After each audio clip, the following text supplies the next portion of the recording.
So far this year, more than 40 million forehands were lost to poor technique. Paddles snapped, egos crushed. So stop, put the paddle down. Step away from the court. If you're hitting your forehand like this, are you really playing pickleball or are you just swinging away on a wing and a prayer? In this video, watch how to hit a forehand properly and how to not hit a forehand. A big thank you to the YouTube channel Middle Georgia Pickleball for posting this video. Check out their website and subscribe. Let's go. In this game, I'm going to focus on the players in the near court because one player has a textbook swing and the other player does not. If you know me, I think the player about to serve has an improper grip. He is using the frying pan grip, a grip with a forefinger on the paddle. This reduces lag. It reduces whip. It restricts him from getting as much power on the ball as he possibly can. So in order to generate power, he is going to have to take too long of a swing. Let's see what happens. Here comes the swing. Look how long this swing is. One way to tell if your swing is too long is to do this. Take a ball, put it in your armpit. When you swing, if the ball falls from underneath your armpit, your swing is too long. It's pretty obvious if this player had a ball in his armpit that at this point the ball would have fallen from his armpit. So yes, his swing is much, much too long. He could not overpower his opponents with that swing. They were just waiting for it. There's an unforced error. I'm not going to really comment on a lot of the other points in this game. It doesn't matter who wins or who loses. All you have to do is watch the difference in how the player in blue swings his forehand and how his partner right here does. You could already see how short of a forehand that was, but I will find a better shot of that a little bit later. Okay, once again, watch how long this forehand is. Just not good. That time could not even get it over the net. When you take that long of a swing, you leave more room for error. And there it is again.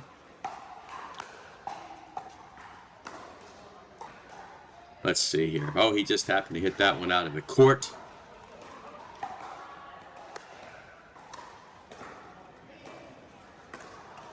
That's a really good shot by the player in black.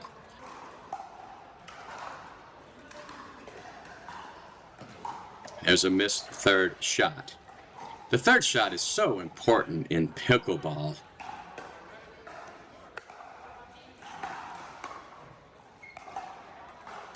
Let the ball back him up and eat him up. I want you to watch this player's forehand.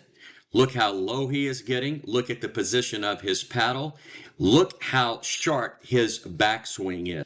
Look at this. That was not even a swing. He's able to generate topspin on it. And look at this. Very good. He does it again to try to reset the ball, and he puts the ball away. So let's compare the two forehands. First, let's take a look at the improper forehand. There are many reasons why this is wrong. Number one, the distance between his body and his hand. Just way too long of a backswing. And there's the way he's holding the paddle, improper with the frying pan grip and his hand up on the paddle. Next, look at the position of his paddle. It is perpendicular to the ground, meaning he will have to hit up on the ball and he will be limited in the amount of topspin he can put on it. Finally, look at his wrist position. There is no bend in his wrist. Thus, no generation of power from his wrist. Now let's look at the proper way to hit a forehand. First, you will notice that his grip is proper. The bottom of the handle is in the padding of his hand, and he does not have a frying pan grip. Number two, there is no distance between his body and his hand or his arm. He does not take much of a swing, if taking a swing at all. Now, look at the position of his paddle. It is parallel to the ground, and it is down. It is not in an upward position. This allows him to generate topspin on the ball. Finally, I may have caught the picture a little too early, but as you can see, there is a little bend in his wrist, meaning he will be able to generate power with lag and whip. He does not have to rely on taking a long backswing. So as you can see, two totally opposite ways to hit a forehand. One textbook, the other one just not the way to do it. It's easy to understand why you might think a player who takes a longer backswing can generate more power, but actually it's just the opposite. A player who takes a shorter backswing and drives with a lower body can generate more power than the player with the longer backswing. That's a very good return. He is falling back to hit this shot. But once again, look at his paddle. It is parallel to the ground. He's not taking much of a swing. He might try a lob right here. Yes, he did. Okay, what's going to happen here? Is this player going to take that long backswing once again? Yes, look at this. It's just way too long. He is moving forward as he hits this shot and boom, right into the net. Again, textbook as opposed to not textbook. Love pickleball? Then gear up with the coolest pickleball swag on the planet at pickleballprintables.com. Swag that speaks your style. T-shirts, coffee mugs, caps, and more.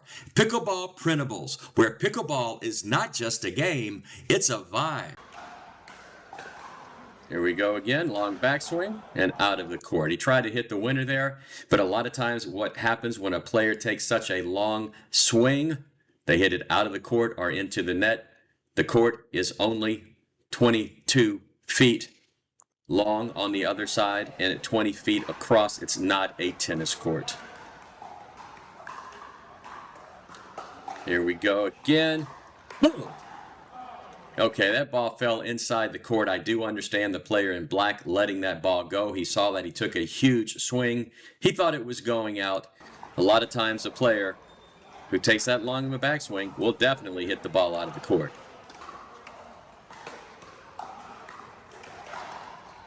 He moved up. Maybe he shouldn't have because that was a very poor third shot. It's going to catch him right here about 2 feet inside the court. Can he get it back? No. Nice try, though.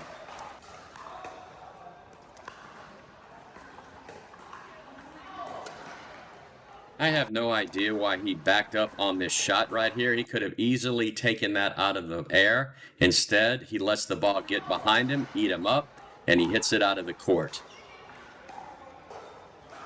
It's okay to reach out into the kitchen and take the ball out of the air.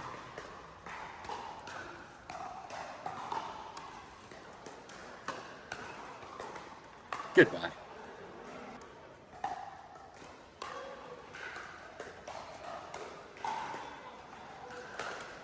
Can they reset it? The players in the near court should win this point. They are in total control of it, as both players in the back court are stuck behind the service line. Come on. And it hits 10 feet out of the court. The team in the backcourt has the lead and can kind of take control of the game right here. But he makes the really bad mistake of missing a serve. Here we go. Drive it. Right into the net. When you see players on the court like the player in blue who just missed the shot and his partner in white, you can really tell how one player is just better than the other.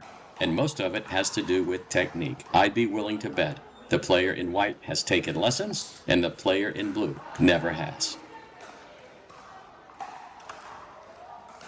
Gonna do it again, right in his put-away zone. Nice reset and out of the court. Nice job by the player in white resetting that ball.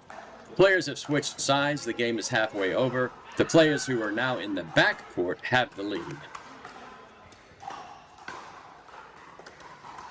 That's a good reset.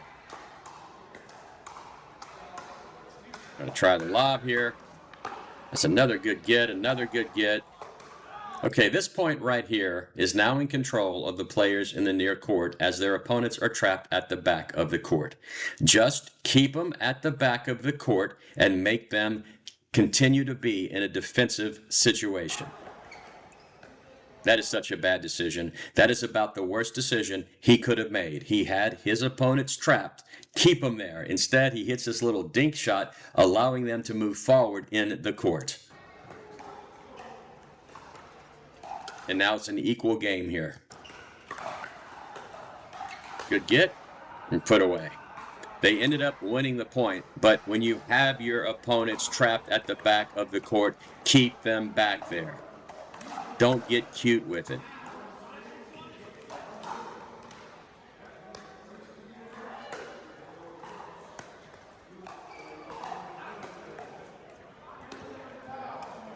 Did not hustle up, did not move his feet quick enough to go and get that ball.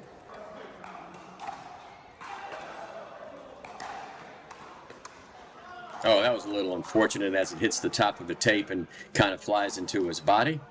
Going back to forehands now, even the players in the near court have a shorter backswing on their forehands than the player in blue in the back of the court.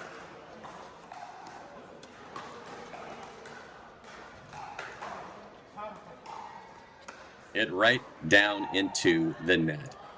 Poor positioning of the paddle.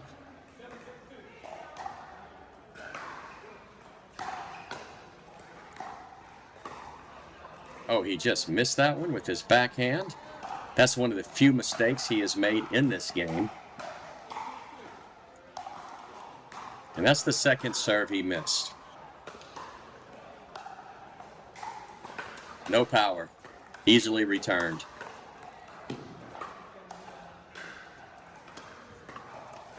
That was so interesting. We've got to go back and take a look at this. Here comes a return to serve. The player in blue is winding up to just hit this ball as hard as he possibly can, but the player in white is going to move in front of him and hit a third shot drop instead. Wow. Yeah, did not move up on that third shot drop, got stuck in the transition zone, and a nice job of the player in black hitting it at his feet. Third shot coming here, misses it. Third shots are so important. You've got to get them into the court. That's out of the court. He drops his paddle and he's saying to himself, what did I just do? Come on, I'm better than that.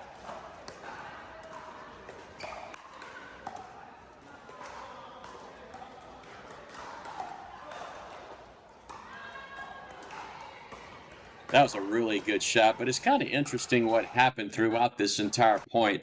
And you can see another thing that the player in blue does differently than his partner. Watch right here. He could have taken this ball out of the air. Instead, he backs up. He lets the ball bounce before hitting it. Did it again. He could have taken that ball out of the air, but he retreated. He let it bounce. Now look at his partner. He takes it out of the air. That's a really good shot. Not much you could have done about that. Most of the time, if you have the opportunity to take the ball out of the air instead of letting it hit the ground in the kitchen area, you should take it out of the air. Just the difference in how those two players play. Oh, can he get to it? Yes, and he can't get to that one. That's the game. The team in the near court wins. So there you have it. Two forehands as different as night and day. Love and hate. War and peace. Rich and poor. I could go on and on, but I won't, and you can thank me by leaving a comment in the comment section below. That's it from Pickleball Pick Apart. I really hope you learned something from watching this video. And if you did, I hope you take the time to like it, subscribe to my channel, and click the notification bell so you'll be notified when I post a new video. This is Rory saying, as always, thanks for watching and see you on the court.